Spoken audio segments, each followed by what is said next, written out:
Hello everyone, John Shanehatter, Regency Builders. We're at a great home in New Berlin that we've had under construction, and we're in really the most exciting part of construction for me. It's when you get the cabinets installed, start to get some tiles, some finish work.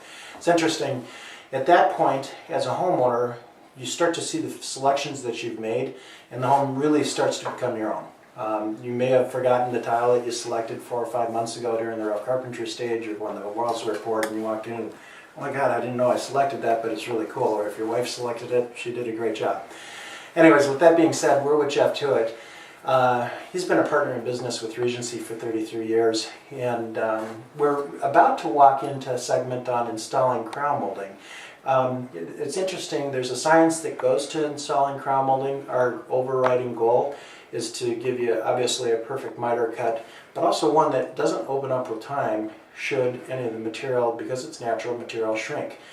So there's a lot of things that Regency does with its team members to make sure the crown molding stays straight, true for the life of the home. Jeff, how do you even begin walking into a room? And granted this is a utility room and it's a little smaller than going into a great room, but how do you even begin to think about what you want to do to prepare to get that product the way you want it to be? Well, first of all, we'd find out which way the ceiling joists are running, and we'll start from there. Then we'll install those two pieces because we know we have backing. We'll find the backing. So you're nailing into the ceiling joist? Correct, yeah. Exactly. And the guys snap a line at the proper distance down to make sure that we're straight all the way around the room. Cool. And then once they get all their measurements, this piece will be double coped on both, one on each end. And you can see the detail that the guys have to do in order to ensure a tight fit. So it's not done in a minute or two. It takes quite a bit of time to do that. Did you guys use a chisel in here? In certain spots it's chiseled. Most of it's done with a sander and a lot of years of experience in order to get that done. Now this is a poplar, right? This is poplar. Yeah, 7 1/4 poplar. 7 1/4 poplar. Very nice profile to this. The reason we would use poplar woodwork is this is painted woodwork. When you start to get your alder or your cherry or your hickory, those would be the stained species. But we find poplar accepts the paint better, won't chip, and has a much longer lasting finish. So guys, what do we do from here on then? I'll let them take over. They're going to pop it up into the ceiling.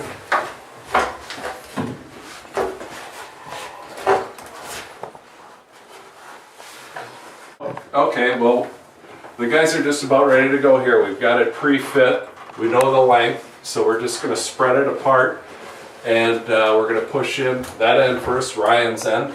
I'm going to hold the center out, and then Jesse's going to push his end in. And once we get that done, we'll let it pop in, and it'll push both outside pieces in. How is your side, Ryan? I'm good. I'm in it. Okay, so now you can see how it's sprung up a little bit, and our line, we've got a gap here, and we're tight there and tight here. So we're going to screw the corners together, and then we'll adjust this, pull it down so we know we have a nice tight straight line here. Ryan's going to screw the cope together. You can use a nail, but a nail doesn't hold. Sooner or later it's going to give. And right now this is definitely more work for the painter because he's going to have to fill those holes. But this ensures our copes don't open. And it's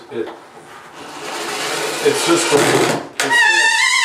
You can see how it sucked it in also. It's just great to see that this miter will never blow open.